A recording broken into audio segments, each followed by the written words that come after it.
aplicación a puestos de trabajo, estrategias para entrevistas laborales, preparación y optimización Esta de es currículum, Ingeniería creación de para la redes de Vida. contactos, Un desarrollo de podcast rutas donde de tratamos de placas, reducir el abismo entre la U y el mundo real.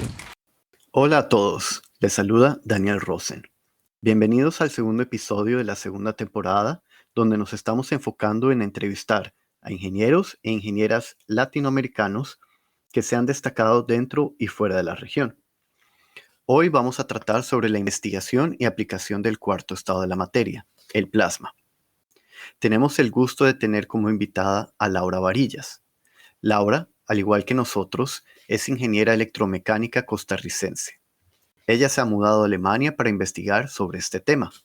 ¿Qué es? ¿Para qué sirve? ¿Cómo es que una ingeniera costarricense llega a escoger esto como su carrera y profesión?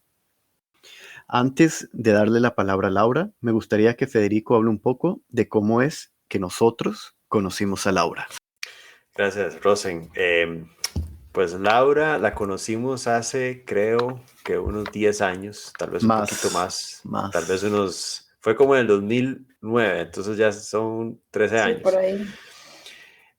A Laura la conocimos como parte de un grupo muy talentoso del Tecnológico de Costa Rica que estaba en ese momento trabajando en lo que era un sueño, que era construir un sterelator, que después creo que Laura nos puede explicar bien qué es eso, pero tenía que ver con plasma.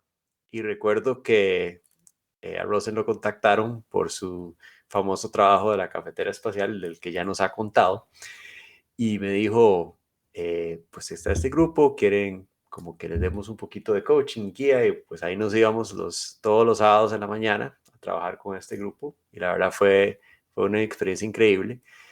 Y vimos cómo todo eso pasó de un sueño a realmente la creación, la construcción de un laboratorio de investigación de plasmas. Pero más que eso, vimos una generación de profesionales ya en ese momento comportándose como profesionales, aunque eran estudiantes, que tenían un potencial tremendo. Y pues así seguimos en contacto. Creo que la cuestión de los sábados en algún momento acabó porque ya el enfoque era diferente, pero seguimos en contacto y vimos a Laura y a sus compañeros salir de la universidad y todos terminar, o la mayoría terminar en puestos muy prestigiosos. Inclusive Laura estuvo en Intel cuando yo estuve en Intel, luego pasó a la industria médica, ahora yo estoy en la industria médica. Entonces como que siempre, por alguna razón, la carrera de Laura ha sido cercana a la carrera de nosotros. Entonces, muy contentos de tenerla hoy aquí y sin más que decir, Laura, bienvenida. Muchas gracias, Daniel y Federico, por la invitación. Yo tengo muy gratos recuerdos de ese tiempo en el TEC con lo de plasmas cuando estábamos empezando, porque sí era un sueño en ese momento y fue bastante interesante al principio también porque había muchísima gente involucrada. Al final, obviamente, no termina todo el mundo, en el grupo todavía sigue allá en el tecnológico. Obviamente hay cambios más cuando hay estudiantes de por medio, pero sí fue muy interesante y de verdad que ha sido un gusto conocerlos. Y sí hemos estado como en contacto muy esporádicamente, de vez en cuando. Creo que vi a Daniel en Costa Rica hace un par de años, si no me acuerdo. Eso Como en fue ya 2016, ¿no? Sí, eso ya fue hace varios años. Hace rato, ¿verdad? Parece que fue ayer, pero sí, que una vez cenamos juntos para hablar de la vida, digamos, de ciertas cosas. Pero no, muchas gracias por la invitación. Excelente, Laura. Tal vez algo que queremos preguntarte y para nuestra audiencia, contanos un poco tu historia. ¿Cómo decidiste estudiar lo que estudiaste? ¿Cómo llegaste al puesto que tenés hoy? Por supuesto, si nos puedes contar un poco de qué es lo que haces. Ok, vamos a ver por dónde empiezo. Desde que yo estaba chiquitilla, desde que era una niña, yo siempre tenía como esa curiosidad como de ver por qué pasaban las cosas y yo medio me ponía a desarmar cosas, nunca nada en serio, digamos, nunca destruí nada de la casa de mis papás, que un radio, lo que sea, no sé, nunca me dio por ese lado, pero sí me acuerdo que creo que cuando tenía como 9 o 10 años le quitaba los carritos de fricción a mi hermano, unos carritos, no sé si ustedes acordarán, no sé si todavía existen, que uno los hacía para atrás y entonces ya se iban para adelante y se veía como una chispilla, son unos carrillos de fricción. Sí existen porque mi Sí, sí. hijo los tiene, sí. Ay, qué bueno, me voy a tener que conseguir. Yo iba a decir que sí existen porque yo tengo, pero Ah, creo ok, que ok. mejor dejémoslo con que el hijo de Rosen tiene. Sí, sí, muy bien.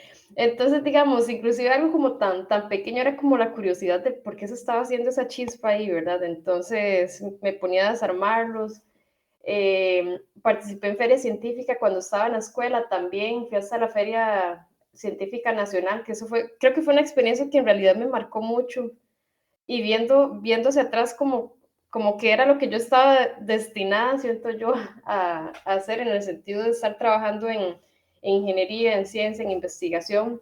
Entonces siempre tenía esa curiosidad e inclusive con mi hermano y con unas primas, sí, cuando teníamos, no sé, bueno, yo tenía como 9 años, mi hermano tenía 4, no, 4, no creo que todos estábamos un poquito más grandes, digamos, pero digamos que como en esa época decíamos que teníamos un laboratorio y agarrábamos plantas y las metíamos en tubos de ensayo, o sea, estábamos haciendo quién sabe qué, pero para nosotros eso era estar haciendo que ser científicos.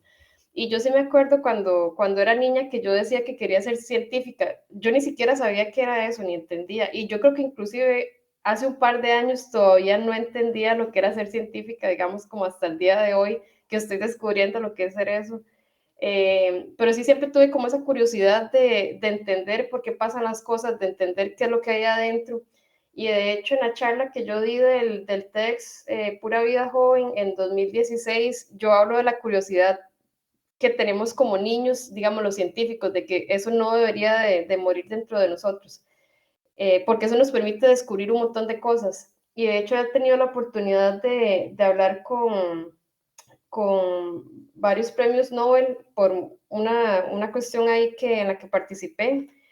Se llama Lindau Meetings y ellos también dicen algo parecido, digamos, de esa curiosidad de un ingeniero, la curiosidad de un científico es muy parecido a lo que tienen los niños. Y bueno, para Daniel, que tiene hijo o hijos, no recuerdo la verdad si ya tiene más Niño y de uno. niña. Ok, que tiene dos, entonces, que, o sea, los niños siempre están ahí buscando y todo lo preguntan que por qué, ¿verdad?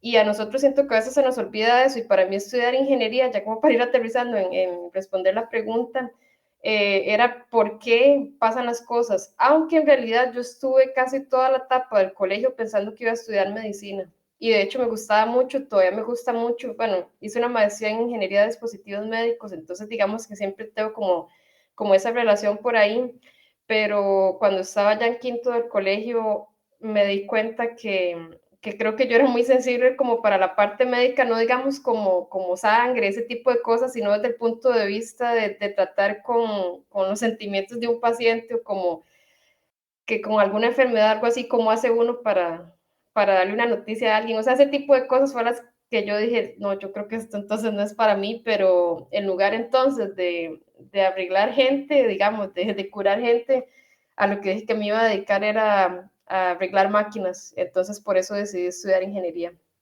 Y Y Laura, una pregunta, ¿tú también practicas o practicabas mucho taekwondo? Si me acuerdo correctamente. sí, sí, sí. ¿Cómo Tengo, relacionas el taekwondo con la vieras, ingeniería? Vieras que a mí, bueno, yo comencé a practicar taekwondo desde que tenía 7, 8 años. Al día de hoy, bueno, estoy aquí en un grupo en Alemania también, pero ya, digamos, desde hace mucho tiempo ya no lo hago como tan en serio. Ya, de hecho, tengo como año y medio de que no he ido. Pero a mí taekwondo me marcó muchísimo por la disciplina, definitivamente. O sea, no sé cómo lo puedo relacionar exactamente con la ingeniería, aunque sí es muy metódico también, especialmente si cuando uno, digamos, estudia artes marciales y, digamos, algo como taekwondo que tiene mucha teoría también, no es nada más como llegar y patear y tirar cosas a lo loco, no sé, sino que también está el punce, que son como decir las katas en karate, y toda esa teoría tal vez se relaciona con la parte de ingeniería desde el punto de vista metódico, pero digamos a mí sí me marcó mucho no rendirme, porque yo también hice taekwondo de manera competitiva mientras era adolescente, entrando en adultez, digamos, y eso sí es algo que también mucho en la academia donde yo estaba en taekwondo era que no hay que rendirse, que hay que seguir adelante y que hay que ser, eh, hay que tener coraje al final. Y a mí eso me ha marcado un montón. Entonces yo creo que mucho de cómo yo soy el día de hoy fue gracias a esas enseñanzas que tuve en taekwondo también. Laura, ¿y qué es exactamente lo que haces hoy? Porque yo creo que, pues, escuchar que te definís como una científica, que me parece excelente, y saber que puedes contactar a premios Nobel es muy impresionante, pero ¿qué es exactamente lo que haces? Ok, bueno, yo trabajo en el Instituto Leibniz para Ciencia y Tecnología del Plasma. Es un instituto en Alemania. Es el instituto más grande no universitario en investigación de plasmas de baja temperatura a nivel europeo y es uno de los más famosos a nivel mundial. Este instituto, bueno, es parte de la red Leibniz, que está en Alemania, que es, por ejemplo, como también los de Max Planck o los Helmholtz o Fraunhofer también. Entonces, este que es Leibniz de plasma se dedica exclusivamente a lo que es cosas relacionadas con plasma, de baja temperatura específicamente, porque aquí donde yo estoy en Greifswald hay dos institutos, en el que estoy yo, que para hacerlo de manera corta se llama el INP Greifswald, y está el IPP o el Instituto Max Planck para física de plasmas, y ellos trabajan en plasmas de alta temperatura. Más adelante creo que podemos hablar un poquito de plasmas como para nada más hacer la aclaración con eso, pero sí, yo trabajo en este instituto. En 2016 hice una pasantía de 3 meses mientras estaba haciendo la maestría en Ingeniería en Dispositivos Médicos en el TEC y trabajé con plasmas en ese momento también. Y bueno, esa pasantía de 3 meses, construí una buena relación ya estando aquí. Después regresé a Costa Rica. Después vine por 2 semanas en ese mismo año, como en septiembre, yo creo. Vine para continuar con un poco de los experimentos. Y bueno, tenía como la espinita de que creo que quiero hacer doctorado al final, porque la investigación es algo que a mí me encanta. O sea, por eso es que estoy haciendo lo que estoy haciendo. Y bueno, vine para hacer el doctorado, empecé en 2017 y bueno, todavía no he terminado el doctorado, ha sido un poco complicado por ciertas cosas que han pasado también a nivel administrativo en el instituto, pero de hecho ahorita soy jefa de investigación del grupo de Biosensing Surfaces o superficies biosensoras aquí en el instituto, lo cual es un poco raro que aunque uno no haya terminado el doctorado, que tener ese puesto, pero bueno, fue una oportunidad que salió por ahí, me tomaron en cuenta y por ahí estoy. Entonces, como jefa de investigación, bueno, y lo que hacemos es investigación, es ciencia al final. El instituto donde yo trabajo se dedica a hacer principalmente investigación aplicada, aunque también hacemos investigación básica. Pero yo en lo que trabajo particularmente es investigación aplicada enfocada a la industria y específicamente con cosas relacionadas a superficies biosensoras, como lo dice el nombre del grupo. Entonces, bueno, sí, esa curiosidad digamos, desde niña, de saber que estaban ahí las cosas, eso es lo que ahora como científica me toca explicar por qué es que pasan ese tipo de cosas y por qué es que se dan ciertos fenómenos o cómo se pueden cambiar, cómo se puede buscar una aplicación nueva del plasma. Entonces ha sido bastante interesante porque también tengo que ver mucho con la parte de ingeniería, aunque he aprendido un montón de cosas de bioquímica, que no es el área mía definitivamente, esa parte ha sido media complicada, pero bueno, es parte de aprender más en un grupo tan interdisciplinario. Ahora, Laura, vamos un poco hacia atrás. Cuando saliste del TEC por primera vez, ¿cómo fue esa transición o experiencia que te encontraste cuando saliste de la U al mundo real? ¿Cómo te fue chocando contra el abismo? ¿Para ti crees que fue un problema o fue muy fluida esa salida e inserción al mundo laboral? Bueno, mi primer trabajo cuando salí de la U fue en industria médica. Trabajé en Boston Scientific y primero empecé, bueno, ahí como intern en un proceso de transferencia de un producto. Entonces estuve en Estados Unidos y fue algo interesante porque, o sea, también como para hablar de si hubo choque o no, porque fue la primera vez que en Boston Scientific pusieron interns en la línea de producción, pusieron 4, incluida yo, apuntando a que alguna de esas personas se iba a convertir en el supervisor de producción más adelante en el futuro. Al final yo fui la supervisora de producción que eligieron, entonces digamos que sí hubo cierto choque porque, bueno, yo estudié ingeniería electromecánica y ser supervisor de producción no es algo que sea común apenas saliendo de la U para alguien que estudió tal vez algo tan técnico. La mayoría de supervisores de producción es gente de ingeniería en producción industrial o de ingeniería industrial, por lo general. Y muchos de los que tal vez son de ingeniería mecánica o electromecánica o eléctrica, que puedan ser supervisores de producción, es porque han rotado puestos después de muchos años y les gustaría hacer eso. Pero para mí, o sea, fue un poco como de choque de tener que ir a hacer eso. Y tuve 40 personas a cargo en ese momento, en el turno de la noche, donde también no hay equipo de apoyo, digamos, no están ahí presencialmente la gente de manufactura o la gente de ingeniería de procesos, etcétera. Entonces ahí me tocaba hacer de todo y aprender de todo, pero como estuve en la línea de producción trabajando y conocí el producto desde adentro, fue muchísimo más fácil manejar las cosas y, digamos, de si hubo un choque o no con el puesto a la hora, por ejemplo, de manejar gente, siento que no fue tan complicado para mí porque en el TEC estuve muy involucrada en cosas de liderazgo, digamos, cosas sociales. Por ejemplo, bueno, estuve en la asociación de estudiantes, estuve también en el directorio del plenario de asociaciones, estuve en el grupo de plasmas, obviamente, también, donde yo también estaba manejando, digamos, hasta cierto punto gente ahí. Bueno, yo no sé, bueno, por taekwondo también, yo creo que también me ha funcionado porque he sido profesora de taekwondo. Entonces esto de tratar con gente no fue tan complicado, pero sí siento que desde el punto de vista técnico,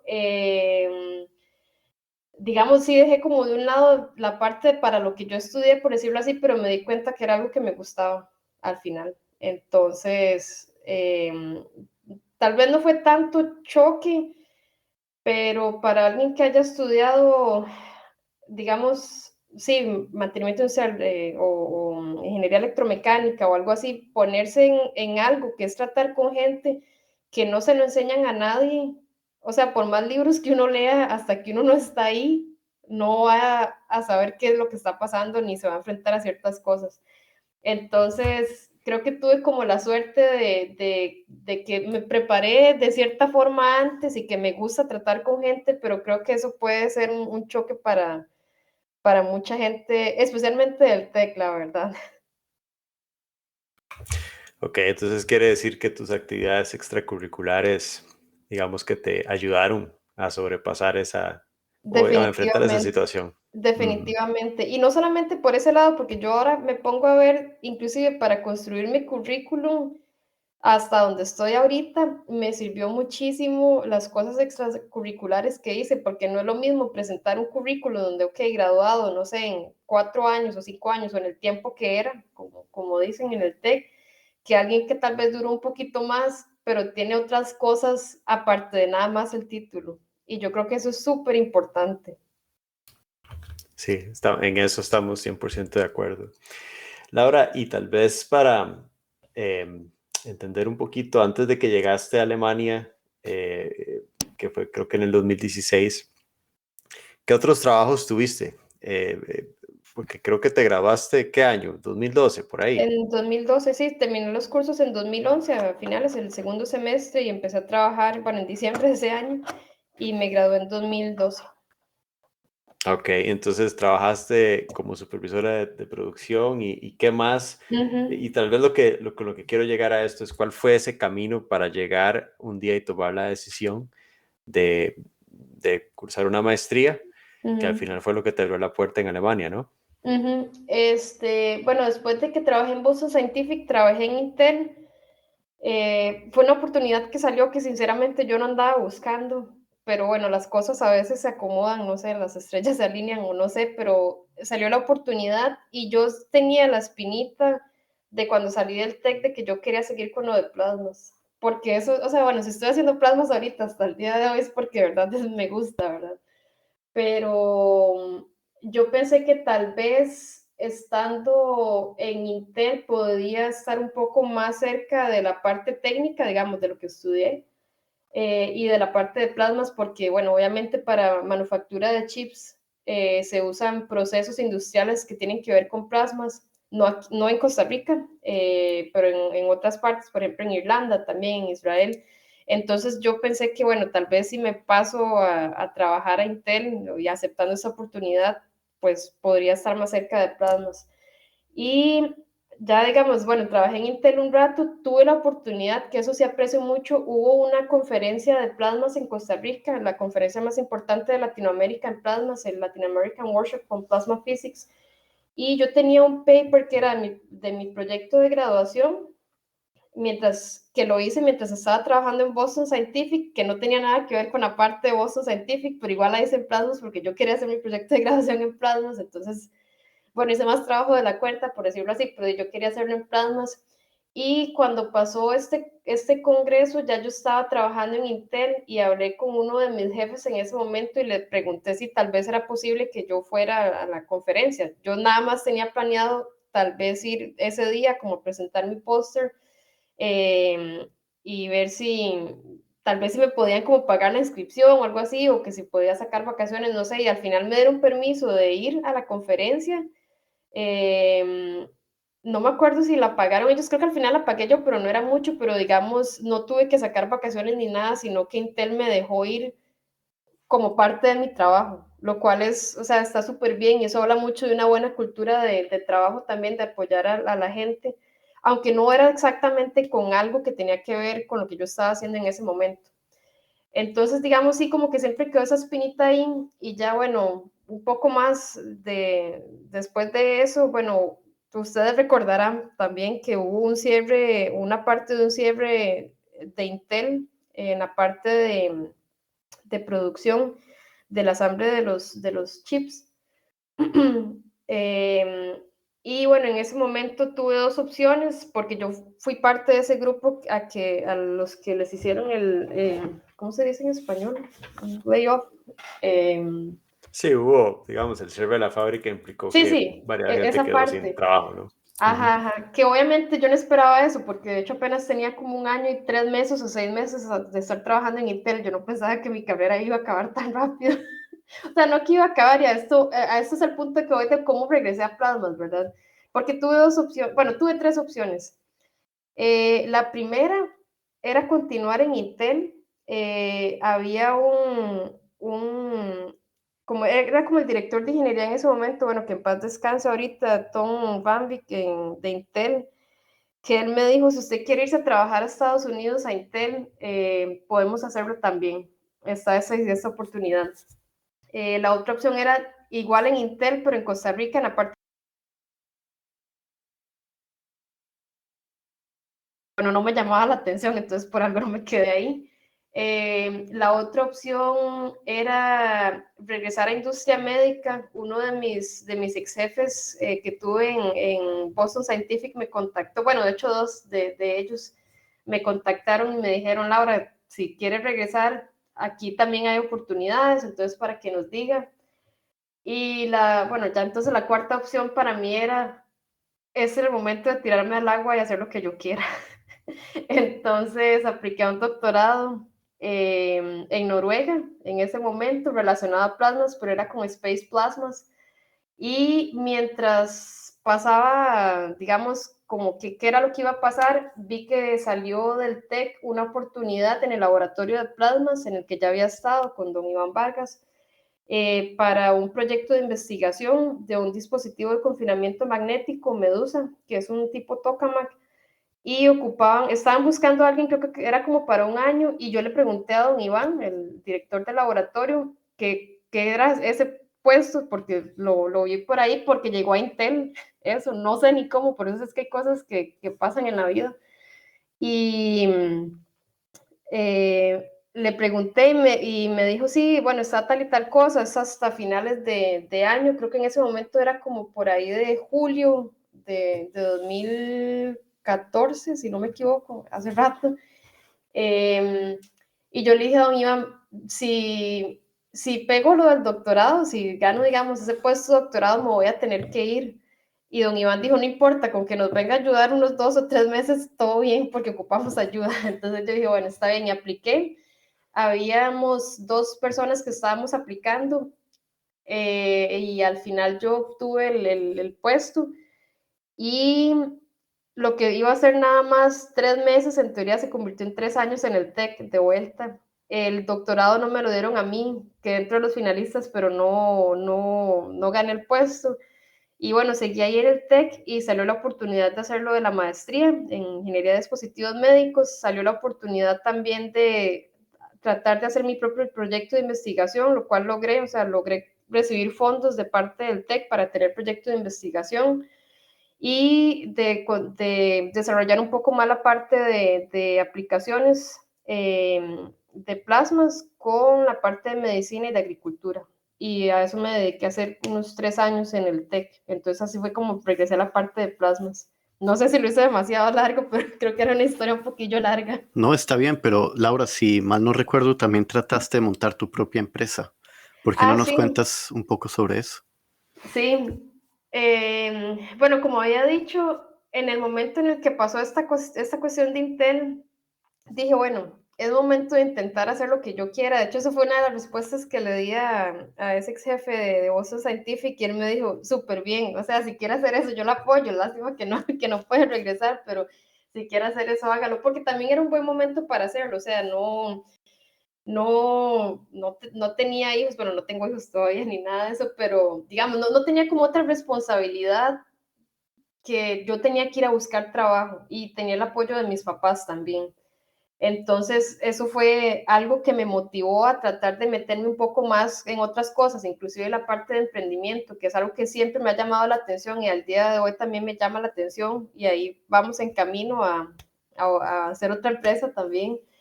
Pero bueno, sí, mientras tuve un poco más de tiempo, digamos, porque yo estaba trabajando era medio tiempo en el TEC, entonces, bueno, digamos tiempo completo, pero tenía la obligación de nada más trabajar medio tiempo.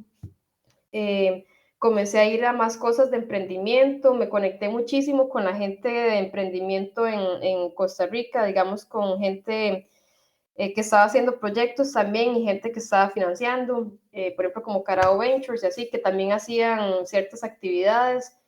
Y primero, bueno, apliqué algo que se llama Founder Institute, que es un programa de emprendimiento de Silicon, bueno, que nació en Silicon Valley y fue la primera vez que lo abrieron en Costa Rica. Apliqué y logré entrar. Digamos que hasta donde tengo entendido es bastante difícil entrar, pero bueno, por ahí lo logré y empecé una empresa relacionada a un dispositivo médico, se llamaba Mimetix, con un socio que era de Intel, aunque no nos conocimos por Intel, sino que no recuerdo ahorita muy bien cómo fue que nos conocimos, pero bueno, teníamos interés en hacer algo, los dos aplicamos a lo del Founder Institute y creamos esta empresa. No fue exitosa, pero obviamente aprendimos un montón, que eso es lo importante porque el producto era bastante complicado, la verdad, y bueno, más si es algo de dispositivos médicos, era un dispositivo médico externo, ¿no? Digamos, no era nada como un dispositivo clase 3 o algo así, pero igual era un poco complicado. Pero bueno, yo aprendí muchísimo, mi compañero también, de hecho al día de hoy él tiene una empresa o es parte de una empresa en Luxemburgo, un startup por ahí también, entonces creo que la experiencia nos ayudó a los dos.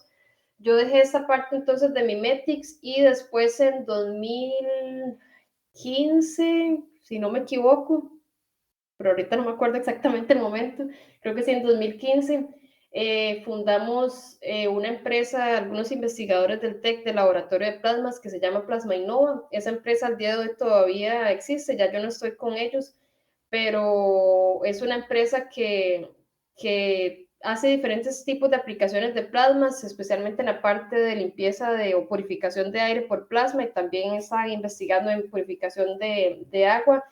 Y bueno, es una empresa que ahí está y que ha ido caminando. Entonces sí ha sido como parte de esas cosas que he intentado hacer. También hice un fitness studio en Costa Rica con un amigo, pero bueno, me vine para Alemania, entonces eso también, pues no pude continuar, pero también ahí sigue este amigo con esta parte, digamos, ya, bueno, completamente separado, pero digamos son cosas que siempre me han llamado la atención y espero a partir del otro año empezar una nueva empresa aquí en Alemania, un startup. Nada más que sí debo decir, o sea, aunque suene que sí, tal vez ya he hecho ciertas cosas, ahorita solo he tenido pérdidas, ¿verdad? No he tenido nada de ganancias, por decirlo así, pero bueno, es parte de la experiencia de aprender de los errores. Pero has aprendido bastante. Esa es una gran Sí, sí, ganancia. definitivamente. Eso, creo que eso me ha estado preparando para la que viene, eso espero. Y Laura, o sea, nos mencionaste un poco de tu persistencia, disciplina, pero ¿cuál consideras como tu ninja skill, un talento escondido que tú tienes? Am, no, nunca había pensado en eso, la verdad, así como cuál es mi ninja skill, pero yo creo que puede estar en la resiliencia y como fijarse en la calidad, o sea, estar como conectados, porque yo, si es algo que yo soy muy estricta, es como con la calidad. Yo soy de que si las cosas se hacen bien. Y es algo que, bueno, mi papá es igual también, mi mamá también, pero mi papá, por el tipo de trabajo que tiene, también es como muy metódico con esas cosas. Y yo siento que tal vez eso lo tengo mucho de él también, y porque en taekwondo era así, al final. Y también trabajé en industria médica y las cosas hay que hacerlas bien, hay que tener calidad en la fuente.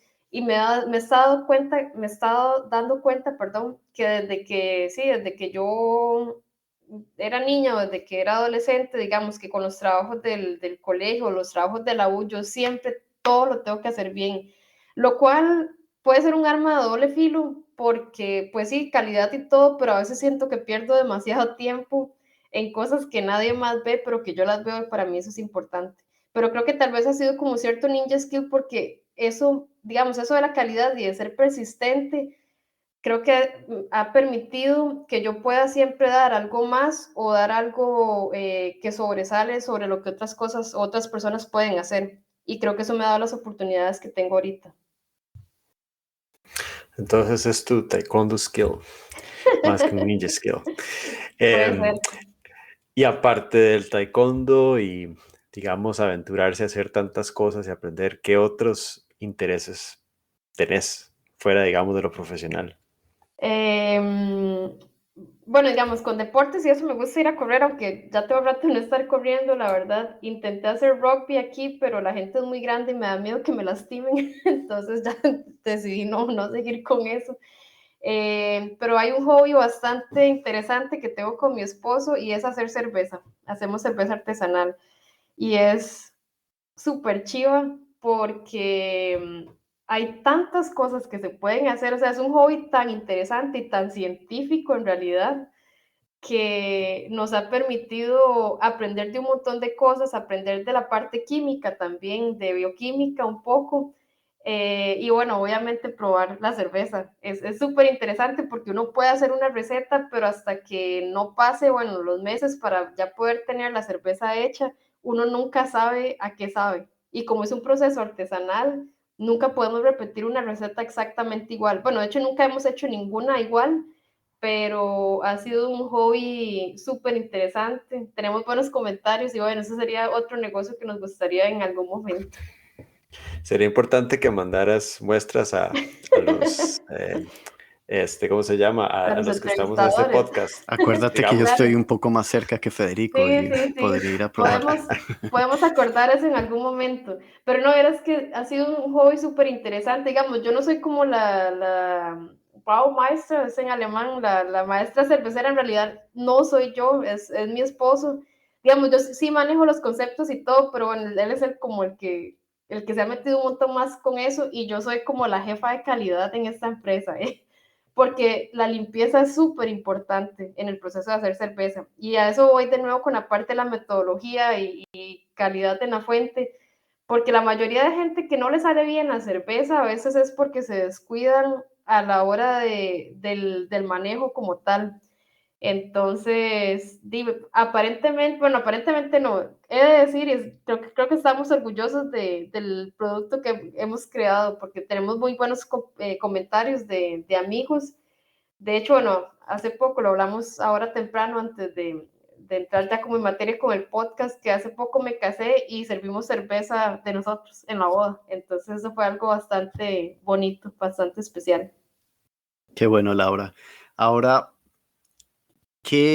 ¿cuál sería tu libro preferido, libro predilecto y por qué?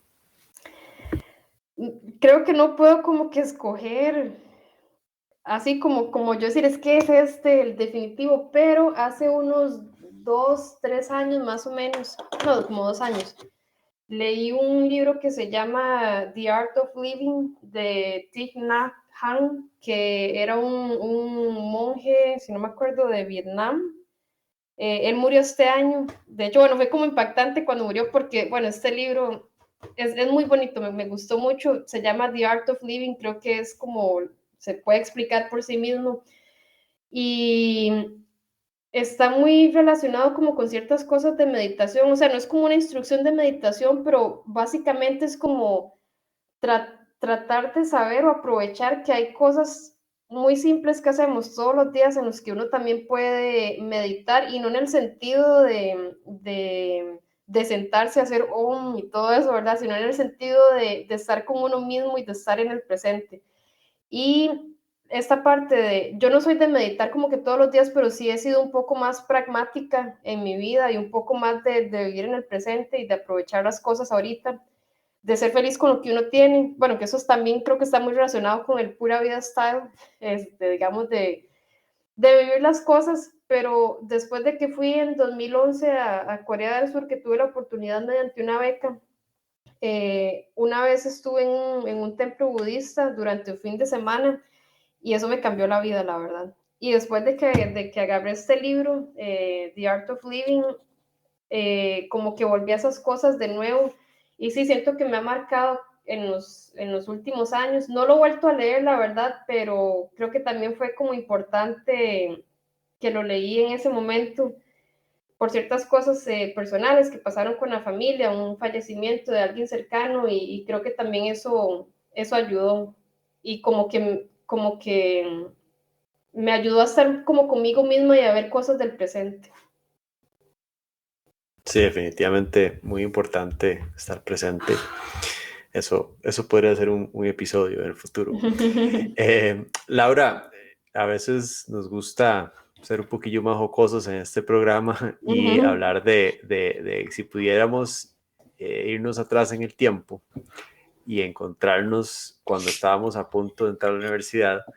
Nos gusta preguntar qué le hubieran dicho, qué nos hubiéramos dicho si tuviéramos esa oportunidad. Entonces, ¿qué le dirías vos a la Laura de 17 años que estaba a punto de entrar a la universidad? Vieras qué vacilón que me pregunta eso porque en 2017 tuve el honor de ser la persona que abrió el curso lectivo en el TEC en 2017 y eso fue 10 años después de que yo entré al TEC. Y bueno, por ahí después les puedo pasar porque hicieron la transcripción de lo que yo hablé, porque digamos, bueno, preparé ahí como un discurso, digamos, y de hecho era exactamente de eso, de qué le decía a la Laura de 27 años a la Laura de 17 años. Y ahorita la verdad es que no recuerdo exactamente qué fue lo que puse ahí, pero mucho era de que, o sea, yo no haría nada diferente, ni me recomendaría nada tan diferente, yo creo, pero sí definitivamente como aprovecharlo y saber de lo que uno está viviendo en el momento. O sea, para alguien que está entrando en la U, hay que disfrutar la U en todo sentido. O sea, en el sentido de que hay que disfrutar que uno nada más está en eso, si tiene la oportunidad de estar en eso, obviamente, para personas que tengan otro tipo de responsabilidades, pues es más difícil, pero yo que la verdad tuve el privilegio, porque no puedo llamarlo de otra forma, de que nada más me tenía que dedicar a estudiar, era relativamente fácil, digamos. Entonces, digamos, aprovechar la U, de que uno puede ir a aprender, y es algo que también he hablado con mi esposo, cómo me hubiera gustado poner más atención en ciertas clases también, porque a veces, pues sí, uno está cansado y todo eso, pero a veces siento que pude haber aprendido un montón más. Y en especial ahora que me dedico como a hacer investigación, las clases, digamos, las que uno ve al principio como de termodinámica o de física 1, 2 y 3 o las que lleven de matemática, o sea, ese tipo de cosas para mi trabajo ahorita, no es que sean súper importantes, porque yo no soy como de esos científicos que pasa haciendo fórmulas, no me dedico a eso, yo soy súper aplicada, pero sí siento que pudiera haber aprovechado un poco más ciertas cosas. Igual entonces lo que recomendaría a una persona entrando a la U es que disfrute la parte del conocimiento como tal, y más si tal vez está en una universidad que den otro tipo de carreras o de materias. Tal vez no es tanto el caso del TEC, pero digamos casos como la UCR, la UNA, o en universidades privadas también. Aprovechar eso, pero por otro lado, también hay que aprovechar el momento que uno está viviendo en la U, porque ya después cuando uno sale a trabajar no tiene esa flexibilidad. Entonces salir con amigos, salir con gente, eso no está mal. O sea, pegarse a la fiesta sinceramente no está mal, también hay que aprovechar eso. Entonces, como dije ahora, temprano, yo siento que el currículum de alguien, obviamente no es que uno va a poner en el currículum, fue a un montón de fiestas, no me refiero a eso, sino también como con las actividades extracurriculares por los que a uno no le dan una nota. Eso es muchísimo más importante, y ahora que me toca contratar gente también, yo veo más que otras, o veo por igual, qué más tiene la persona o el estudiante que apenas está saliendo en su currículum, que nada más estudié y listo. Entonces, yo entiendo que para mucha gente, por ciertas situaciones de que tienen que terminar la universidad rápido, o que tienen que ayudar a sus familias, tal vez no habrá esa flexibilidad, pero para el que pueda estar un semestre como asistente de investigación, por ejemplo, o en una asociación de estudiantes, o en un grupo de voluntariado, en lo que sea, uno va a aprender. Uno aprende de todo eso. O en un grupo deportivo también. Uno siempre aprende un montón de eso. Y le abre a uno muchísimo la mente también, y a ser más flexible y a ser más empático con las personas. Y eso es algo que yo veo con mucha gente aquí en Alemania. Digamos, yo veo que en Costa Rica está como esa presión, o que es normal tal vez salir del colegio y graduarse 4 o 5 años después, a los 22, 23 años, y ya uno comienza a trabajar. Y aquí la gente, obviamente también son cuestiones de privilegio, pues en Alemania yo veo gente que tiene 28, casi 30 años y todavía está estudiando en la U, digamos, el bachillerato o la maestría, o digamos la licenciatura de aquí. Obviamente son privilegios que se pueden dar, pero yo siento que a veces, o tengo amistades que siento que pudieron haber hecho más, expandir un poco más su currículum o su vida, y no lo hicieron por esa cuestión de que estar estudiando. O sea, al final, que lo contraten a uno porque sacó 100, a que lo contraten a uno porque sacó 80 o 70, a veces no es tanta la diferencia, porque ahora se contrata más por skills que por títulos. Sí, exactamente. Y justo estaba teniendo esta conversación con una persona hoy en la mañana, por cierto, de cómo las cosas han cambiado. Entonces, una excelente perspectiva, Laura, y qué buenos consejos. Ojalá pudiéramos devolvernos esos 10 años.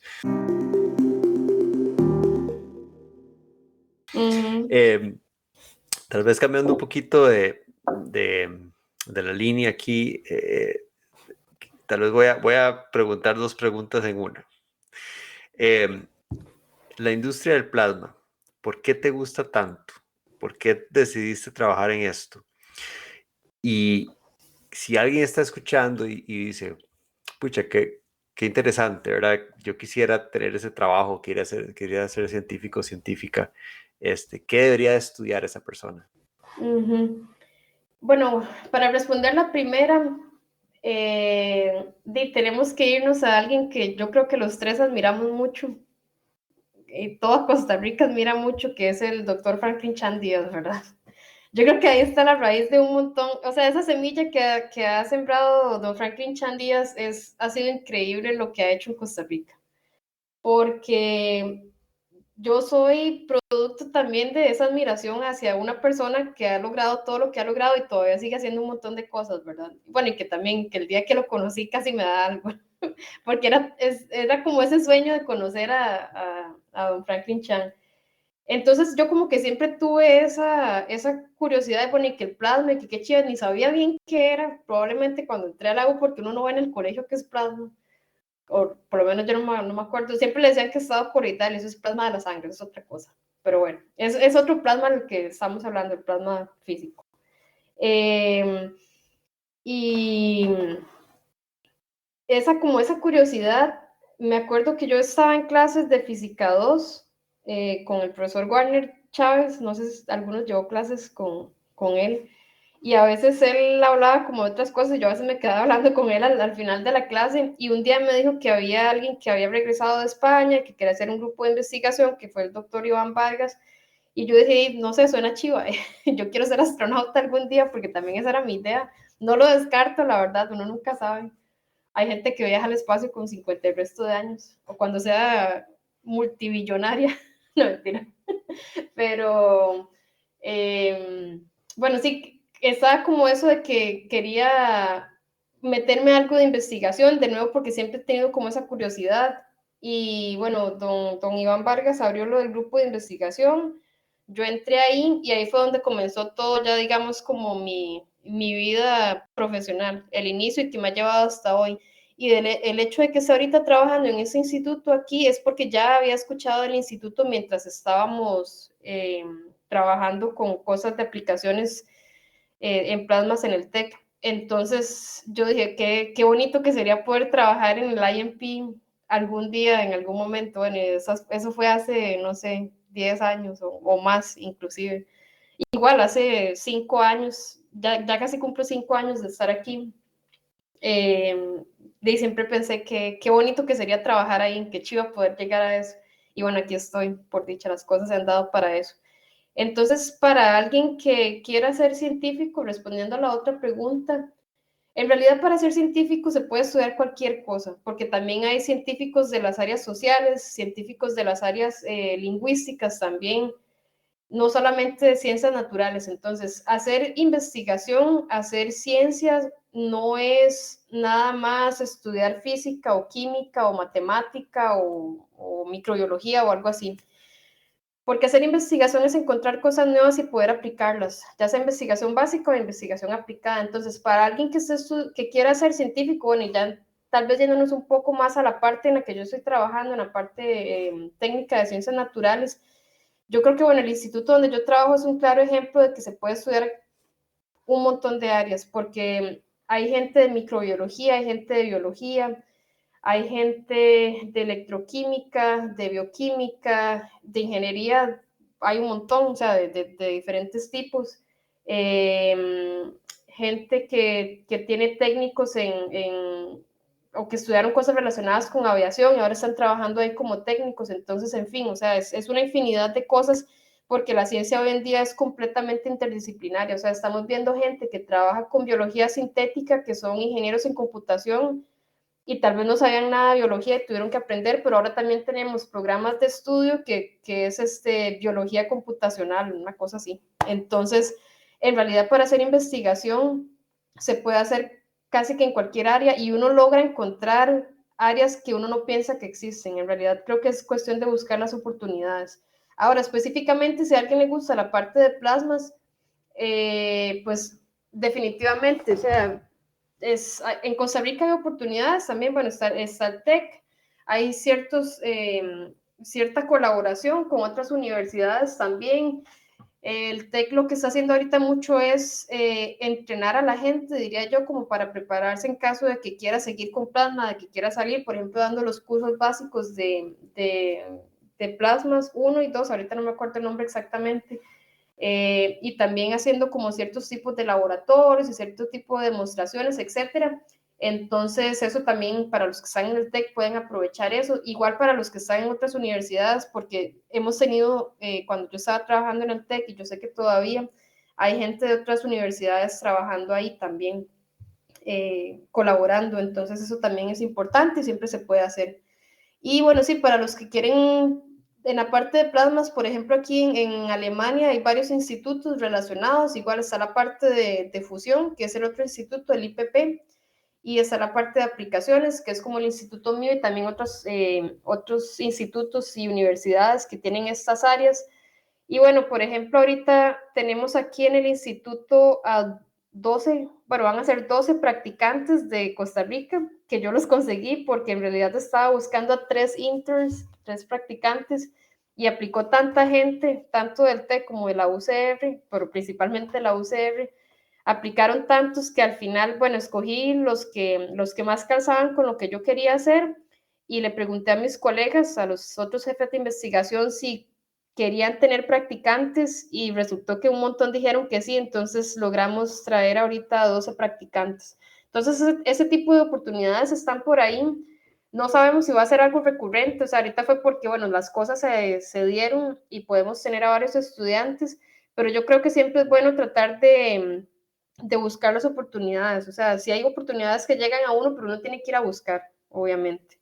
Entonces, si ven, por ejemplo, que hay una oportunidad para ir a tal lugar o para tratar de aplicar, apliquen. O sea, no tengan miedo de aplicar y que tienen que confiar en lo que tienen y comenzar a construir ese currículum también.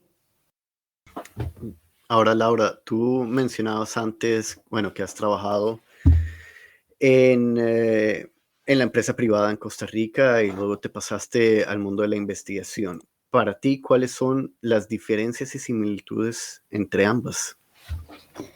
Bueno, diferencias hay bastantes en realidad y depende de dónde uno trabaje, porque en investigación o digamos en la academia, lo que le llamamos, bueno, yo trabajé en la academia en Costa Rica y estoy trabajando aquí en la academia, aunque como es un instituto de investigación que no está dentro de la universidad, es bastante diferente a estar dentro de la universidad. Entonces, bueno, diferencias son muchas. Yo creo que el ritmo de trabajo es diferente. En los dos es bastante exigente. Obviamente depende de qué tanto se quiera exigir uno. Aunque yo sí a veces siento que cuando estaba trabajando en la industria, como ingeniera de procesos, por ejemplo, en Intel, yo sabía que terminaba mi trabajo y me iba para la casa y listo, y no seguía pensando en las demás cosas. Y ahorita la verdad es que no pasa eso. O sea, a veces me pongo a ver cosas, no sé, porque se me viene alguna idea en la mente, porque estoy pensando en cosas del trabajo, porque no sé si es curiosidad o simplemente un poco workaholic, pero a veces pienso en algo, es como, uy, voy a buscar esto ya, voy a buscar en Google ya como tal y tal cosa. Entonces, como que siempre uno tiene eso en la cabeza y también siendo estudiante de doctorado está como esa presión de que uno tiene que terminar y que hay que terminar y que hay que escribir la tesis y hay que defender y bueno, todo eso. Entonces, digamos que yo siento que nunca paro con mi trabajo. O sea, sí tengo obviamente esos momentos de esparcimiento y ese tipo de cosas, pero no es raro que uno piense en algo o inclusive pensar por qué pasan ciertas cosas como ciertos fenómenos naturales o una cosa así. Entonces, digamos que a veces tengo esa diferencia. Y sí, lo otro es que tal vez en trabajar en la academia, ya sea aquí en Alemania o en Costa Rica, hay gente que sí lleva un ritmo un poco más suave o menos acelerado, no suave, digamos, menos acelerado que en la industria, pero también entonces me di cuenta que en la industria hay mucha gente que está trabajando como una maquinita sin fin, digamos, como un hámster que le da cuerda, digamos, a la rueda, o que va ahí caminando en la rueda, sin aprovechar otras cosas de la vida, por decirlo así, porque cuesta mucho parar, o sea, yo misma estoy diciendo, a veces me cuesta a mí parar de pensar en lo que estoy haciendo, pero uno tiene que buscar esos momentos al final. Y entonces sí, a veces creo que tal vez es algo cultural, porque aquí hay mucha gente que más bien en la industria, ellos sí trabajan las horas que es y punto y se van y listo. Yo también me di cuenta de eso cuando pasé por la cuestión de lo de Intel, de que, ¿cómo lo digo? No que nos despidieron a todos, pero que nos estaban dando otras oportunidades, digamos. Uno siempre es reemplazable en cualquier lugar donde esté, menos en la familia, al final, o menos con los seres queridos. Entonces, contratar a un científico nuevo, contratar a un ingeniero nuevo, eso se hace y la vida sigue. Entonces, yo siento que uno tiene que saber balancear ese tipo de cosas, a menos de que uno sienta que lo está construyendo porque es algo a futuro y porque es algo que de verdad a uno le apasiona. Pero bueno, no sé si con eso me respondí la pregunta, porque la verdad es que ya se me olvidó que fue la primera parte que me preguntó, perdón. Oh, yo creo que sí, ya respondiste muy bien esa pregunta. Ok. Pero cuéntanos rápidamente qué es, bueno, ya hablaste un poco sobre esto, pero qué es lo que más te gusta y lo que más te incomoda de tu posición actual. Vamos a ver, yo diría que lo que más me está gustando ahorita, y fue por la oportunidad que se dio, es que yo estoy haciendo mi propia investigación. Digamos, estoy haciendo, por decirlo así, lo que me da la gana, en el sentido de que estoy creando ese nicho de investigación, inclusive hasta ese nicho de mercado puede ser a futuro, y que tengo como esa oportunidad y los directores del instituto me han dado la confianza para hacerlo, por diferentes cosas que pasaron, pero bueno, salió la oportunidad, de aquí estoy, pero al mismo tiempo lo que menos me gusta es que no esperaba tener que hacer tantas cosas administrativas ahorita, porque eso de verdad que le quita a uno un poco de tiempo, digamos, no me puedo dedicar tanto a la parte técnica ahorita porque tengo que estar haciendo reportes o estar aplicando ciertas cosas o estar viendo a los estudiantes que tengo ahorita o estar en reuniones, entonces es algo que es parte del puesto, o sea, y que el puesto de liderazgo lo exige, es bonito al final y me gusta, pero siento que como tengo muchas cosas técnicas que resolver ahorita, preferiría estar haciendo un poco más de esas cosas técnicas que estar en la parte administrativa. O si estuviera nada más haciendo project management ahorita, y pues creo que sería más fácil, pero este tipo de puesto, digamos, de científico medio, por decirlo así, porque digamos, ya no estoy como a nivel base de un científico, sino que estoy como líder de investigación, pero tampoco estoy tan arriba que nada más digo hagan y no tengo que hacer experimentos. Es un poco complicado porque sí es demandante. O sea, hay que hacer toda la parte técnica y científica de la que hay que encargarse y al mismo tiempo hay que hacer cosas administrativas. Entonces, creo que eso es lo que ahorita me está incomodando un poquillo. Y también porque estoy aprendiendo y también porque ya ahora sí todo es en alemán, y el idioma ha sido una barrera al final. O sea, tengo que decirlo así porque es medio complicadillo y solo por una persona que no habla por completo alemán, ellos no cambian las reuniones de los jefes en alemán, ¿verdad? Cada que sean en inglés, entonces ha sido medio complicado. Bueno, pero parece que igual te está yendo bien, así que has logrado sortear algunas de esas complicaciones. Ahí vamos, Eh, un día a la vez. y la burocracia, pues creo que siempre va a estar presente, no Ay, sí, importa aquí en a Alemania dónde. es bastante. Bueno, y hablando de retos, Laura, yo creo que uno de los temas que no hemos tocado es que vos sos mujer y en estos campos de la ciencia, pues hemos escuchado muchísimas veces que eh, no es, digamos, equitativo, es decir, no estamos 50%, ¿verdad? Casi siempre ha sido un campo que ha sido dominado por los hombres. Entonces, creo que es importante preguntarte cómo ha sido tu experiencia como mujer, qué retos has tenido desde que empezaste. Mm, ha sido interesante porque yo creo que ya siendo una persona más madura, digamos, me he dado cuenta que habían retos ahí o barreras o complicaciones que tal vez yo antes no notaba. Pero también, y me voy a volver un poco de nuevo a la parte de taekwondo. Desde que yo estaba chiquilla y que comencé a entrenar, no eran tantas mujeres haciendo taekwondo tampoco en aquellos años. Y me tocaba entrenar con hombres también. Y a mí también me gusta jugar fútbol. Y también ha sido siempre eso, o sea, yo jugaba con los hombres y no me importaba. Entonces, digamos que en ese sentido yo nunca me he sentido menos, obviamente que no, ni nadie tiene que hacerlo, pero nunca he tenido como miedo a ese tipo de cosas, o sea, inclusive si uno lo ve como desde esa parte física de taekwondo o de fútbol, bueno, de taekwondo obviamente no me voy a meter bueno, y porque no se puede hacer en una pelea ahí con un hombre que es más pesado de ese tipo de cosas, ¿verdad? Pero me refiero a que dentro de la academia, digamos, los entrenamientos y todo eso, sí, a mí me patearon y me patearon bien duro, la verdad.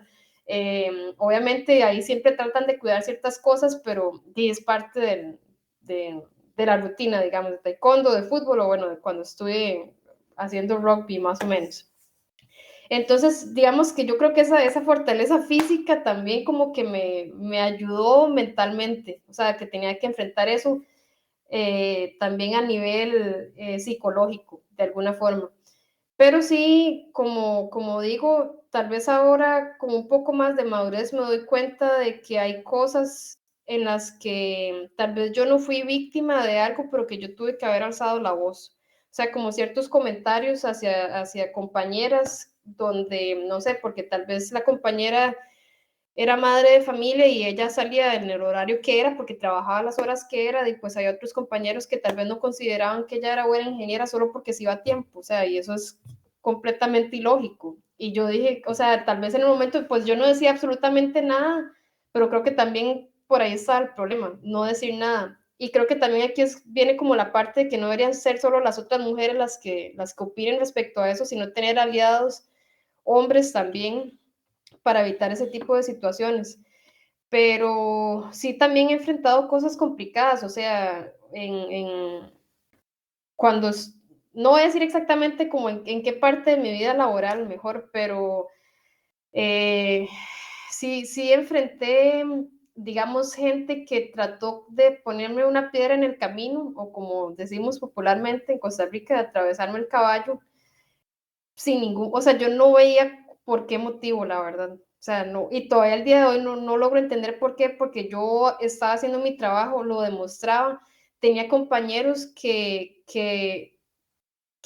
decían, sí, o sea, el trabajo suyo es bueno y está haciendo tal y tal cosa, pero había otro grupo, había otra gente que simplemente, no sé, me quería hacer la vida imposible y yo todavía no entiendo por qué. Pero también yo era como una persona disruptiva en ese momento, o sea, una persona joven, una persona mujer, etcétera, en un ambiente que era un poco más machista. Entonces, o sea, sí enfrenté ese tipo de cosas y la verdad es que fue muy duro porque eso afectó un poco mi trabajo, porque o sea, había que tomar cierta decisión ahí para que yo continuara con algo y al final eso no fue aprobado y yo todavía no entiendo, digamos, por qué. Y mi única explicación es que tal vez es por simple machismo, la verdad. Entonces, sí, a veces ha sido medio complicado, pero yo he tenido más apoyo que gente en contra. Y yo creo que eso es muy, muy importante. Y definitivamente no hay que darse por menos y hay que apoyar a otras compañeras también. Y siguiendo en esa misma pregunta, ¿cómo ves la diferencia en cómo se trata a la mujer en Latinoamérica, en el campo profesional y en Alemania? Yo siento que sí hay mucha, la verdad. O sea, ya ahora sí viéndolo en perspectiva, sí es bastante, digamos, empezando como por los derechos laborales también, porque por ejemplo aquí en Alemania, o sea, bueno, vamos a la parte un poco también como de privilegio, pero también son cosas que van ahí cambiando poco a poco. Aquí las mujeres en Alemania tenemos hasta 2 años de permiso de maternidad, no a tiempo completo, digamos, dado. Ahorita la verdad es que no sé a cuánto es como tiempo completo, creo que son mínimo 6 meses, donde uno puede estar en permiso de maternidad y para paternidad también, de hecho, o sea, hablando de la equidad, para permiso de paternidad creo que también puede ser hasta 2 años para los hombres, no a tiempo completo de nuevo, pero puede ser 3/4 de tiempo o medio tiempo, si no me equivoco. Y también de que, por ejemplo, aquí en el instituto son súper flexibles con si los hijos de los compañeros se enferman, ellos van y se quedan en la casa o pueden ir a recogerlos temprano, o bueno, cuando fue la situación de COVID también, otro instituto aquí, el Max Planck, por ejemplo, a los que tenían hijos y bueno, por las escuelas y todo esto, les dieron 20 días extra para distribuirlos, o sea, 20 días, digamos, libres, por decirlo así, para distribuirlos como ellos pensaban que fuera mejor por las cuestiones de cuidado. Entonces, digamos, todo ese tipo de cosas que aunque pueden ser pequeñas, yo siento que pueden influir mucho también para una mujer, digamos, especialmente si es una mujer que está en la parte de maternidad. Eh, entonces, ese tipo de facilidades ayuda. También tener un cuarto o un espacio específico para la mujer que está amamantando, por ejemplo, en ese momento. O sea, ese tipo de cosas que tal vez son pequeñas es algo que todavía no vemos tanto en Latinoamérica, yo creo. Sí hay empresas en Costa Rica que lo hacen, pero son empresas principalmente privadas. Entonces, también empezando por la parte de si contratan a alguien o no, por el hecho de que se tiene que ir 3 meses en permiso de maternidad, que yo siento que es muy poco, la verdad, es algo que no está bien. Y bueno, el hecho de que ya en Costa Rica, creo que ahorita están dando 2 semanas de permiso de paternidad para el padre, eso fue un avance grande, pero que todavía no es suficiente, obviamente.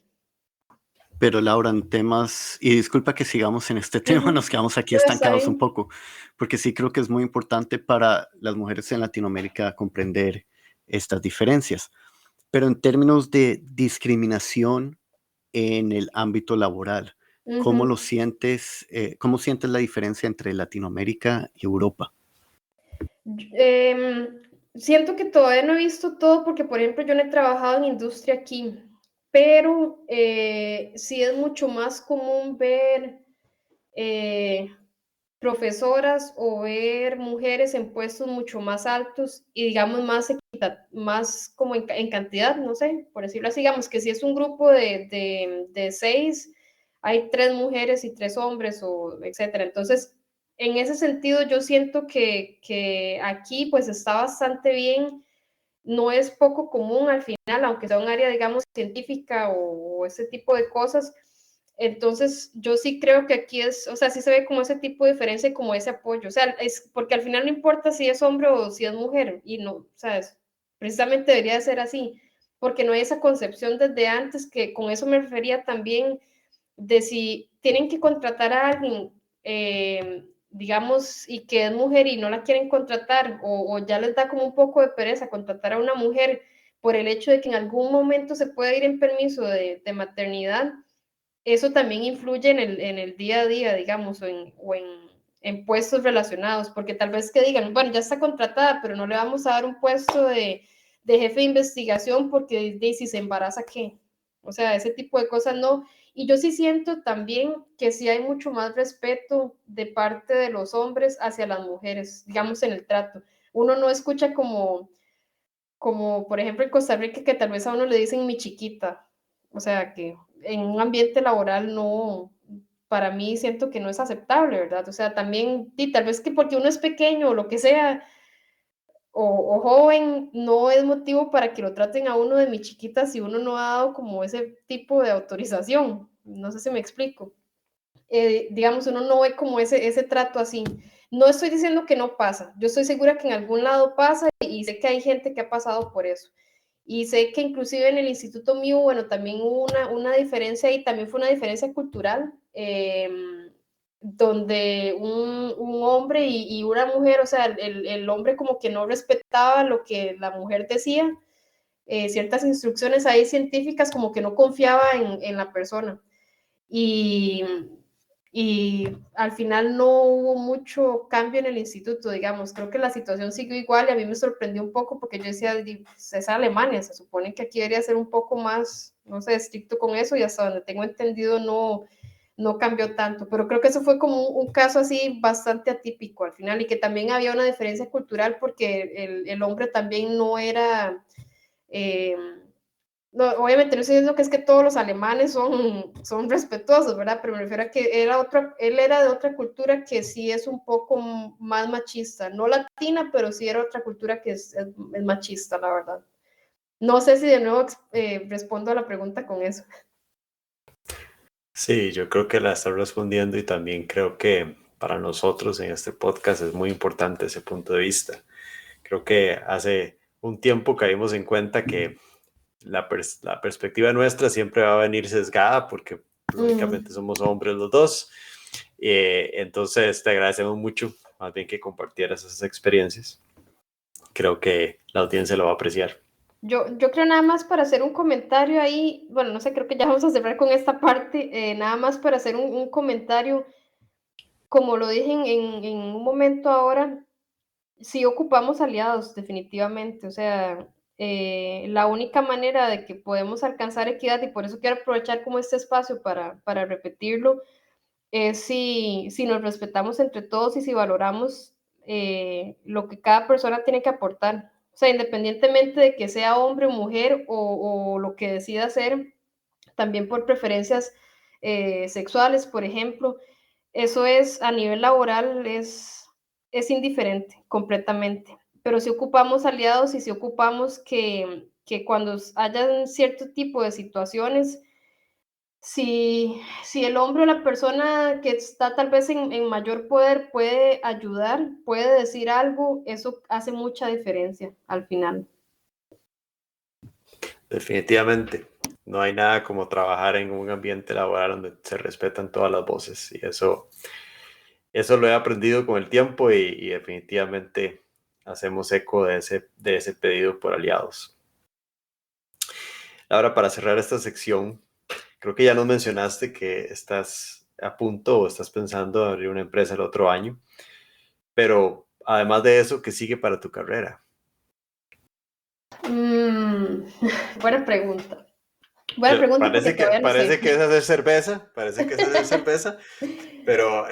si no es cerveza, ¿qué sería? Ajá, bueno, lo de la cerveza tal vez viene en un par de años, vamos a ver. Pero vamos a ver a nivel laboral, pues como dije, sí está como esa oportunidad tal vez de hacerlo de la empresa. Definitivamente es algo que yo siempre he querido, tengo como esa espinita, digamos, de intentarlo, de tratar de ser emprendedora.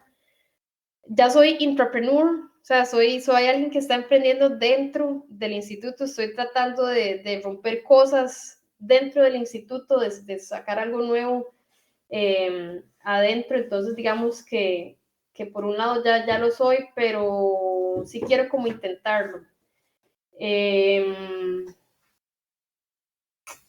Ocupo que me repita la pregunta otra vez, perdón. Tan Tranquila. concentrada aquí, va. ¿Qué sigue para tu carrera? O sea, emprender definitivamente suena como que está dentro de tus planes, pero ¿qué más podría seguir para tu carrera?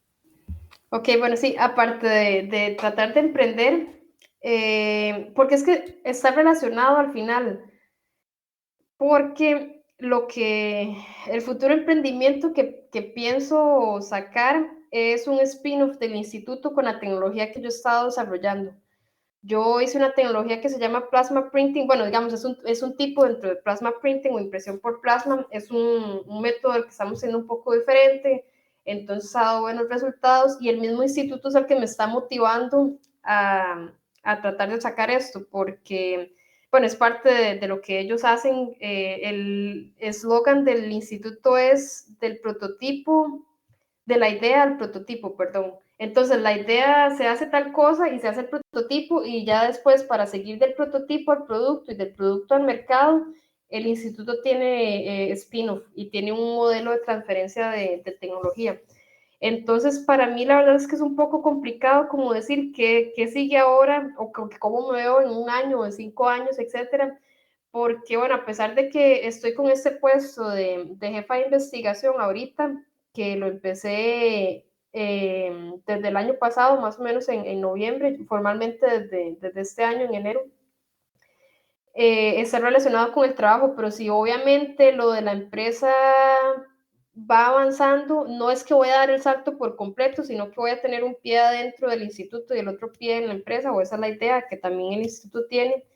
Si ese tipo de cosas pasan, pues voy a tener que dejar un poco de lado la parte más científica y concentrarme un poco más a la parte de industria, o sea, tratar de llevar realmente esta idea a un producto y ese producto al mercado. Una tecnología que es estado del arte, digamos, en esa área es como de lo más nuevo que hay. Entonces, sí, es un poco complicado decir qué sigue, porque sí me gustaría seguir como jefa de investigación en el grupo que tengo ahorita. Hay un montón de cosas que vienen. Hay un postdoc con mi compañero que entró hace poco y él tiene un montón de ideas locas y muy innovadoras, muy chivas. Y sí me gustaría desarrollar eso, pero sí, definitivamente, si lo de la empresa pasa, y pues en algún momento voy a tener que dedicar más a una cosa o a la otra y voy a tener que decidir. Entonces sí creo que es un poco complicado saber qué sigue. Hay muchas ideas que creo que es lo más importante y me parece que la capacidad también está, creo que por todo lo que nos has contado, pues parece que te propones algo y lo cumplís, así que no tenemos duda de que alguna de estas ideas va a pegar y te va a ir bien. Eso espero.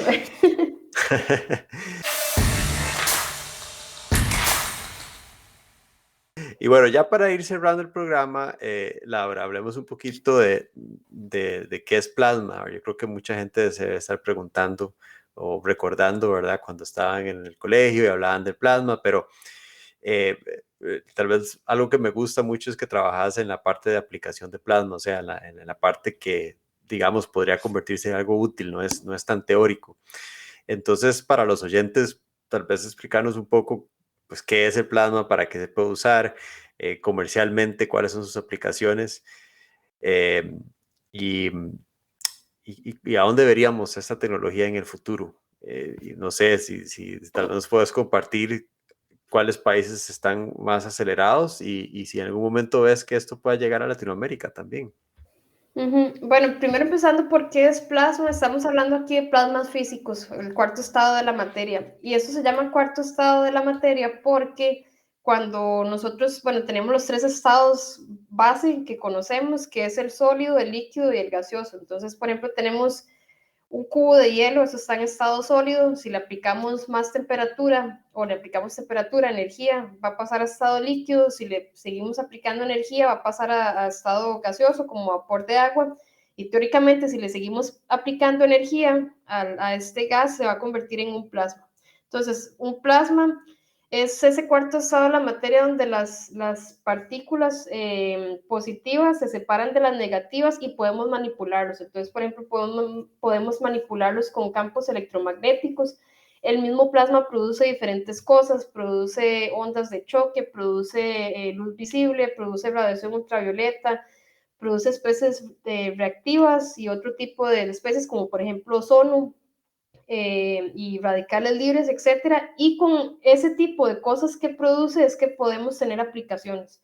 Entonces, una aplicación que casi todos tenemos en la casa, aunque ya está cambiando, son o eran los bombillos fluorescentes, porque básicamente lo que tenemos es un gas y tenemos 2 electrodos y cuando nosotros prendemos el interruptor, lo que estamos haciendo es, bueno, tener la electricidad y entonces ese gas que está ahí se va a ionizar. Eso significa que se separan las partículas positivas y negativas y como está en alto estado energético, esas partículas pegan o chocan contra la pared del fluorescente que están cubiertas de un material, creo que es, ahorita no recuerdo exactamente qué es, pero bueno, dependiendo de eso vamos a tener el color de la luz.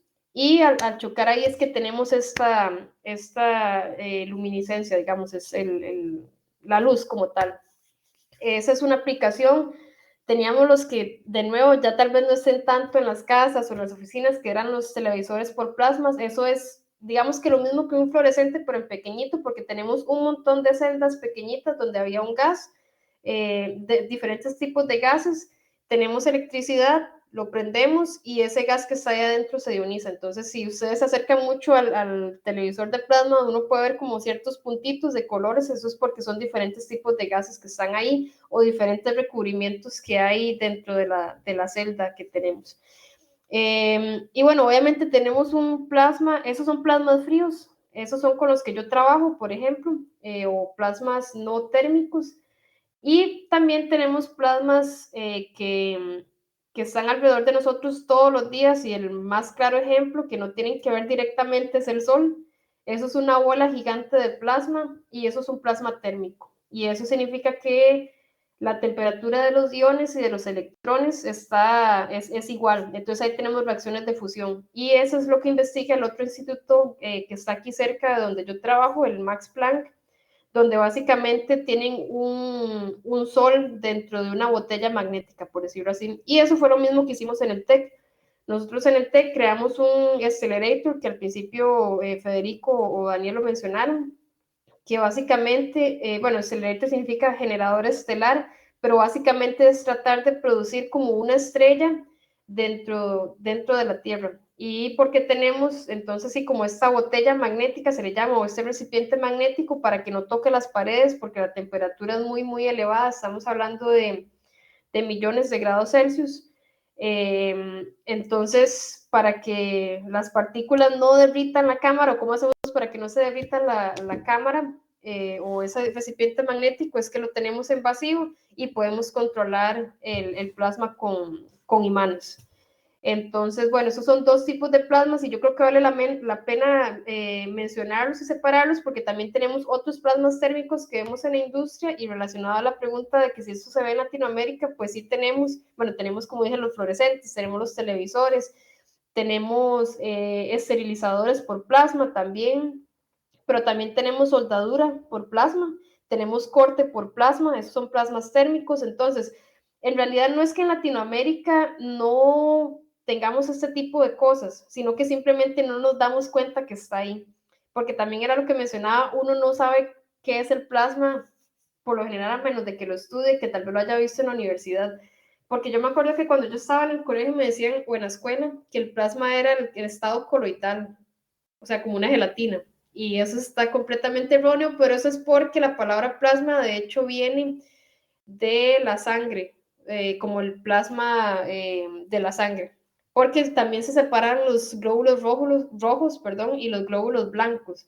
Entonces esa separación de los iones y los electrones tiene como una analogía con el plasma de la sangre.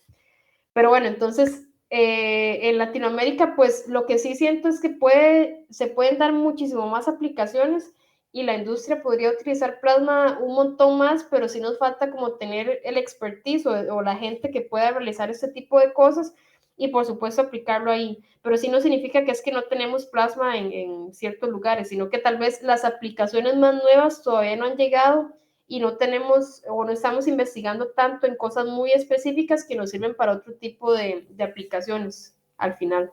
Y Laura, ¿cuáles son esas aplicaciones que mencionas que vamos a ver de uso común en unos 5 a 10 años?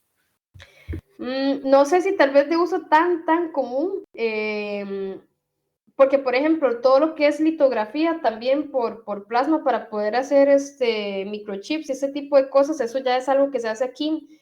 No se hace en Latinoamérica porque es bastante caro en realidad y porque el manejo de la parte química es un poco complicada. Y, por ejemplo, bueno, si hay cosas que antes no se veían en Latinoamérica, que era el caso que ponía de esta empresa Plasma Innova, que hizo purificación de aire por plasma. Eso es algo que ya por aquí en Europa estaba y llegó a Costa Rica mediante esta empresa. Y no sé, o sea, de nuevo, así como que tan común, tal vez es que el punto es que hay muchas cosas que nosotros tal vez no vemos como consumidores, pero que dentro de procesos productivos sí se dan. Por ejemplo, cuando uno va a la óptica y que a uno le preguntan si quiere los lentes con antirreflejo o sin antirreflejo, eso es una deposición de un material que se hace por plasma. Y tal vez no nos damos cuenta de eso, porque en la óptica no vemos la cámara de vacío donde ponen los lentes para hacer esa deposición de material, esa capa óptica que tenemos ahí. Pero eso entonces no significa que el plasma no está ahí o que no está en Latinoamérica, sino que lo tenemos. Pero bueno, tal vez respondiendo un poco más en concreto a esa última pregunta, de nuevo, para la parte del consumidor tal vez no se ve tanto, pero en la industria yo esperaría que tal vez en un par de años, y si todo sale bien con, espero, este futuro emprendimiento, podamos ver un poco más de biosensores en los cuales la superficie que sensa o que detecta la molécula, que haya sido producida por plasma, por un proceso de plasma. Entonces, apuntando a que tal vez en unos años tenemos eso un poco más común. Acabo de aprender muchas cosas en 3 minutos. Muchas gracias, Laura. No sabía nada de eso y súper interesante, la verdad. Bueno, ya la última pregunta para cerrar el programa, Laura. Yo creo que si alguien está escuchando este programa, pues se puede emocionar mucho con escuchar tu historia y ver cómo alguien que estaba fascinado por por los carritos que echaban chispas cuando era pequeña, llegó a estudiar lo que quería, participó en la industria privada, una empresa privada, y ahora está realizando su sueño de ser una científica en plasma en Alemania. ¿Qué le dirías a esa persona que está tan interesada, ilusionada? ¿Qué debería de hacer para meterse en este campo? Bueno, primero creo que independientemente del campo, para una persona que esté emocionada o apasionada por una industria específica o por un campo específico, háganlo sin miedo. Eso es lo primero. No sientan que porque venimos de Latinoamérica no podemos hacer ciertas cosas o porque no tenemos todo allá no podemos hacer ciertas cosas, porque más bien eso ha demostrado que somos bastante creativos, porque como no tenemos todos los recursos disponibles, trabajamos con lo que tenemos y al final eso solo demuestra creatividad y ganas de salir adelante. Entonces, independientemente del campo, es hacer las cosas, o sea, intentarlo. Si algo que los está deteniendo, las está deteniendo, es simplemente porque les da miedillo de qué será lo que va a pasar, o que si no sé si voy a pegar esa oportunidad o no, hay que hacerlo. O sea, el peor intento es el que no se hace. Y específicamente con la parte de plasmas, oportunidades hay, definitivamente. O sea, yo soy prueba de eso. Otro compañero que está aquí es prueba de eso, Humberto Trimiño. Yo no sé si tal vez Federico y Daniel se acuerdan de él. Claro que sí. Ajá, y Humberto, él está, ya tiene 10 años, creo, de estar aquí, más o menos, sí, 10 años, porque de hecho fue cuando ya yo estaba casi en el último año, un año antes, él ya había venido aquí, y él también, pues creo que es group leader de un grupo de investigación, o un manager, perdón, de un grupo de investigación en el Max Planck. Entonces creo que nosotros somos claros ejemplos de que empezamos en algo pequeño, en algo del TEC, que nos apoyó muchísimo. A mí personalmente, o sea, yo estaré eternamente agradecida con el TEC por las oportunidades que me ha dado y que me sigue dando. O sea, solo el hecho de que puedo traer estudiantes del TEC o de la UCR también, o de otras universidades aquí a Alemania a trabajar con nosotros, siento que es algo con lo que trato de, digamos, de pagar esa deuda que tengo con el TEC, de todo ese apoyo. Pero, y yo creo de nuevo, como que hablo por Humberto, también nosotros queríamos hacerlo, nos lo propusimos y lo hemos estado logrando. O sea, y vamos poco a poco, definitivamente. Entonces, creo que el consejo sería que lo intenten, tienen que hacerlo, no tengan miedo. Laura, ya terminando, pues de parte mía y de Federico te queremos agradecer por, yo creo que ya es como hora y media que hemos hablado de tu increíble historia, desde que jugabas con los carros que creaban chispitas hasta lo que estás haciendo ahora y lo que piensas hacer en unos años con biosensores y plasma. Qué historia tan increíble. Muchas gracias por compartirla con nosotros, por compartirla con gente no solo en Costa Rica, sino esperamos también en Latinoamérica, y especialmente que logres motivar a niñas, jóvenes y mujeres a dedicarse a la ciencia y a la investigación especialmente. Así de que muchas gracias por hoy, por tu tiempo, y hasta siempre. Muchas gracias a ustedes, de verdad ha sido un gusto conversar con ustedes. Perdón si hablé mucho al final, pero si me dan cuerda, bueno, de yo sigo. Pero no, muy, muy emocionada por la oportunidad, y me alegra muchísimo que estén haciendo este tipo de iniciativa ustedes, porque creo que sí tenemos mucho para compartir con gente que ahorita está donde estuvimos nosotros también. Entonces, de verdad, muchas gracias por la invitación. Muchísimas gracias, Laura. Hasta luego. Hasta luego.